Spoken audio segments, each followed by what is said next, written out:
Good morning, everyone. This year's race for the White House came into clear focus this week as President Obama got his best economic news in months, and Mitt Romney secured his claim to the nomination with back-to-back landslides.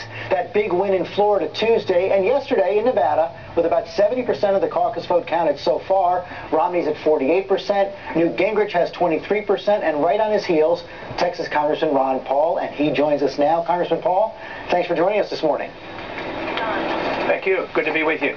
You know, you're in third place right now, fighting for second in Nevada, but you did come in second in 2008. It must be hard not to be disappointed by not having that secure yet. Well, you know, the votes aren't all counted yet, and there seems to be a bit of chaos out there, even though it was a small caucus vote. There was a lot of confusion. So, yes, if you go from second to third, there would be disappointment. But also, on the positive side, we will get a block of votes. We will still get some delegates, and we still will pursue, you know, our plan to go into the caucus states, and we'll have to wait and see how things go. Well, Congressman, where do you get that first win? You know, it's hard to say exactly when, but we have 3 or 4 caucus states that we believe our numbers are doing pretty good, so we have to just wait and see and continue to do exactly what we're doing.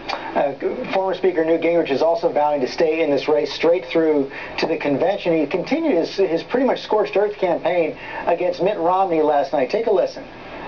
The vast majority of Republicans across the country are going to want an alternative to a Massachusetts moderate who has in his career been pro-abortion, pro-gun control, pro-tax increase, and who ranked third from the bottom in creating jobs in the 4 years he was governor. A lot of other Republicans, including Rick Santorum, who's still in the race, think that that kind of continued attack against Mitt Romney is going to hurt the Republican Party in the fall. Are you worried about that?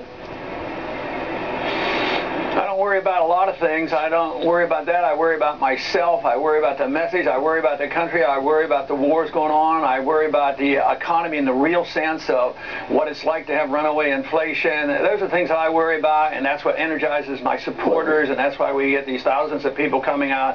So I don't worry about some of these details because I don't see a lot of difference among our other candidates or between the two parties. It's all big government spending. Nobody wants to cut anything. Nobody wants to stop the wars. So that's what I worry about, getting the country on the right track, and I get energized because I know there's a large number of people who are looking for another option. In some ways, I agree with Gingrich about saying that Romney doesn't satisfy a lot of people. Let me tell you, there's a lot of people not satisfied with any of the candidates out there, and that's why in many ways we're seeing a lower turnout right now, and that should, if building a party is their only goal, they ought to wonder why they haven't offered something else, and that's what I'm trying to change and offer them some real changes. You're exactly right. Lower turnout in Nevada than 4 years ago. Lower turnout in Florida than 4 years ago. And you've always said that your campaign is much more of a crusade, much more of a mission. But what exactly do you hope to achieve? What kind of stamp do you expect to put on the Republican platform this year? Well, the first thing you want to achieve is get as many votes as you can and get as many delegates and set your target high. And, of course, you set it for victory, but you have to live within the real world. But in the campaign, that is what the goal is to galvanize people, energize people, get them out and vote. But some people want it either or. You either believe in something and you're not in the race, or you're in the race and you don't believe anything. I don't understand why you can't believe in something and still be in the race. This is the way I ran my congressional campaigns, and I was able to stick to my principles, vote that way, challenge the establishment, get reelected.